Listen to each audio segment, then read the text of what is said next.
Everyone welcome back to the channel. आइए देखते हैं कल हम किस तरह से निफ्टी को ट्रेड कर सकते हैं। तो अगर आप करंट सिनेरियो देखो, निफ्टी आज बहुत बुलिश है। अब अगर आप देखो इस तरह का चार्ट, तो यहाँ पे आप देखोगे कि एक यू शेप बनता हुआ हमें दिख रहा है। मार्केट धीरे धीरे नीचे और यहाँ पे ये साइडवेज आ रहा है, तो धीरे धीरे हो सकता है कि यहाँ पे कंसोलिडेट करने के बाद हमें एक ब्रेकआउट अच्छा देखने को मिले, लेकिन हो सकता है कि थोड़ा टाइम लगे या फिर एक ब्रेक डाउन भी हमें देखने को मिले। तो ये एक बहुत अच्छा एरिया होता है ट्रेड करने के लिए। तो जो आप ट्रेड करना चाहते हो और एक बड़ा ट्रेंड कैप्चर करना चाहते हो, तो इस तरह के एरियाज में आपको एक बड़ा ट्रेंड कैप्चर होता है, either up side either down side. दोनों ही साइड में आपको एक अच्छा ट्रेंड देखने को मिलता है, जो कि आपको 400-500 पॉइंट इजीली मिल जाता है। तो जब आपको ट्रेंड देखने को मिलेगा और यहाँ से जब ये ऊपर या नीचे की तरफ ब्रेकआउट या ब्रेकडाउन देगा, तो ज़रूर वहाँ पे एक एंट्री बनाएगा, ताकि आपको एक अच्छा पोजीशन वहाँ पे मिल सके। तो अभी अगर आप करंट ट्रेड की बात करें या करंट सिनेरियो की बात करें, तो यहाँ पे निफ्टी बुलिश तो है, लेकिन यहाँ पे एक रेजिस्टेंस इसको फेस करना पड़ता है, ये फेस करना पड़ सकता है। तो यहाँ पे अगर आप देखो, ये है इसका रेजिस्टेंस। मार्केट इस तरह से नीचे आया, एक बार गया, दूसरी बार गया, और हो सकता है कि कल फ्लैट खुल के ये इसको ब्रेक करे या फिर ऊपर ही खुले तो यहाँ से थोड़ी ऊपर की तरफ मूव करे। तो 23,000 के ऊपर कल हो सकता है कि मार्केट निकल जाएगा, लेकिन कल एक्सपायरी है।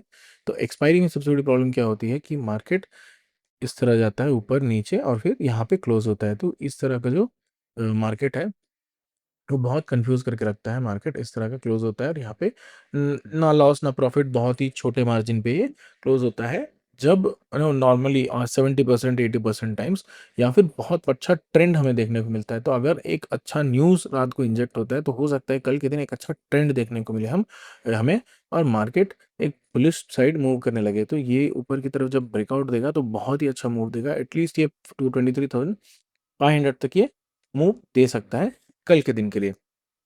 तो अभी हम देखते हैं हम किस तरह से उसको ट्रेड करेंगे। तो यहाँ पे अगर आप देखो,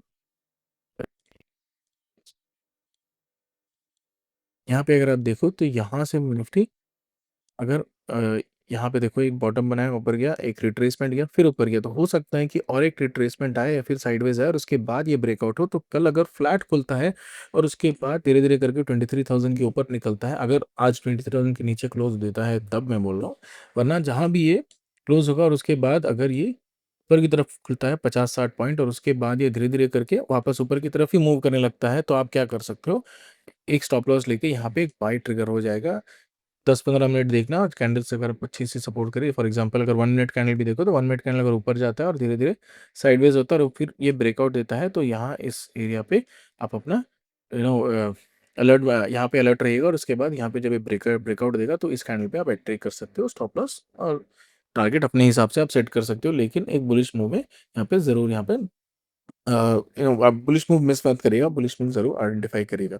अगर मार्केट फ्लैट खुलता है या फिर गैप अप खुलता है, तो दोनों ही केस में हम बाय करेंगे। लेकिन अगर मार्केट बहुत बड़ा गैप डाउन खुलता है, तब ये प्रॉब्लम हो जाएगी, क्योंकि यहाँ पे अभी मार्केट बुलिश है, धीरे धीरे करके मार्केट एक बुलिश साइड मूव कर रहा है। लेकिन जैसे ही ये गैप डाउन खुलेगा, तो जितनी भी बुलिश सेंटिमेंट है वो सारी खत्म हो जाएगी लोगों में, और लोग क्या करेंगे, वो बेरिश साइड ही मूव करने की कोशिश करेंगे, या फिर जो भी अभी तक हमने यहाँ पे जो भी जितने भी लोगों ने यहाँ पे पोजीशंस बनाए हैं, जो भी बाई करके जाएंगे, वो यहाँ पे सेल करना शुरू कर देंगे और यहाँ से वो बाहर निकलना शुरू कर देंगे सारे स्टॉक्स में निफ्टी के।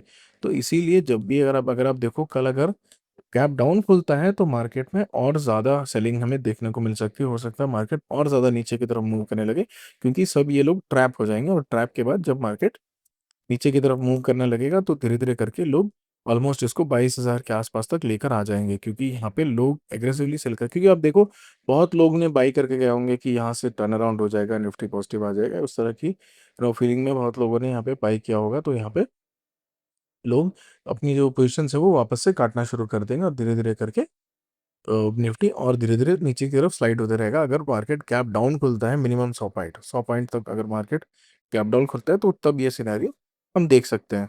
तो करंटली अगर आप देखो, तो मार्केट के लिए कल का प्लान यही है, गैप अप या फिर फ्लैट खोल के जब ऊपर की तरफ निकलने लगे, तो यहाँ पे बाई करना है। अगर गैप डाउन खुला तो सेल करना है, क्योंकि दोनों ही साइड मार्केट बहुत अच्छी मूव हो सकता है कल के दिन दें। अगर आप देखो आज के मेरे ट्रेड के बारे में, तो यहाँ पे पोजीशंस में देखो, एक पोजीशन ऑलरेडी अभी चल रहा है, एक सेल किया था मैंने, लेकिन यहाँ पे मुझे लगता है कि ये स्टॉप लॉस अब हिट कर देगा। सी या यहाँ से सेल किया था मैंने ये इस कैंडल पे, लेकिन मुझे लगता है स्टॉप लॉस हिट हो जाएगा, दैट इज़ फाइन। अगर आप पोज़ीशंस में देखो तो आज एक पुट है जिसमें मुझे एक अच्छा प्रॉफ़िट हुआ, यहाँ पे मैंने बाई किया और यहाँ पे सेल किया। देखो कितना छोटा मार्जिन यहाँ पे, अगर आप देखो ये छोटा-सा ट्रेंड मुझे मिला था और इसमें ही मैं अराउंड मेरा सारे दिन का प्रॉफ़िट और ये बाकी दूसरे ऑप्शन में या फिर स्टॉक में जो भी लॉस हो रहा है, वो सारा लॉस ये अकेला कवर कर दे रहा है। एक छोटी-सी आई थिंक मैंने 170 180 पे बाय करके 220 230 पे सेल कर दिया। कुछ 40-50 पॉइंट ही मुझे मिले थे, लेकिन बहुत अच्छा ट्रेड यहाँ पे मुझे मिला था। तो यहाँ पे अगर आप देखो इस तरह के ट्रेंड कैप्चर करना हो तो हमेशा आपको रेडी रहना होगा। आपको हमेशा ये देख ध्यान देना होगा कि आपका जो प्लान है वो आप ऑलरेडी बना चुके हो। ऐसा नहीं कि मार्केट में आने के बाद मार्केट जब बुलिश हो रहा है तब आप सोच रहे हो कि क्या करूँ? क्या मुझे बाय करना चाहिए, नहीं करना चाहिए? वो सब कन्फ्यूज़न आपको आ रहा है। इसीलिए आपको हमेशा अपना प्लान बनाकर रखना चाहिए और आपका डिफाइंड रहना चाहिए कि हाँ, ये मैं ट्रेड करूँगा और इस तरह से मैं ट्रेड करूँगा। तो अभी फ़िलहाल अगर आप देखो स्टॉप लॉस भी हिट हो गया पोज़ीशंस में, तो यहाँ सारे जो डे के ट्रेड्स हैं वो एग्ज़ीक्यूट हो गया और मुझे लगता है मैं ट्रेड नहीं लूँगा because it's already 3 O clock.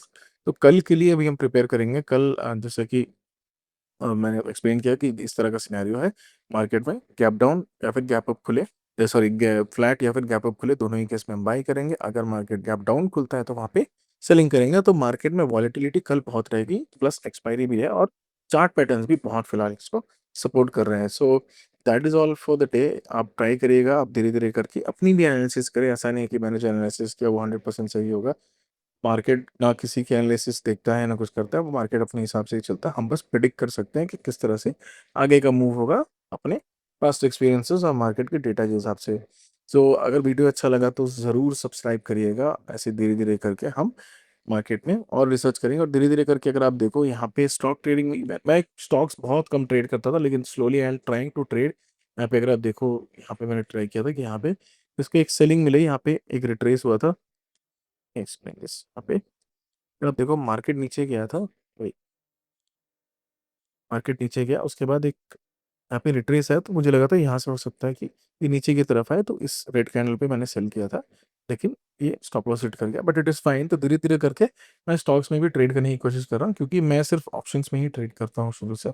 Stocks में बहुत ज़्यादा ट्रेड करता नहीं हूँ, but I am trying to trade it. उससे क्या होता है, धीरे-धीरे करके आपको स्टॉक्स में भी जो मूवमेंट है किस तरह की आती है, वो समझ में आएगी। मोस्टली निफ्टी 50 है, निफ्टी 100 स्टॉक्स जो भी है, उसमें भी ट्रेड करूँगा। सो मिलते हैं अगली वीडियो में। Thank you.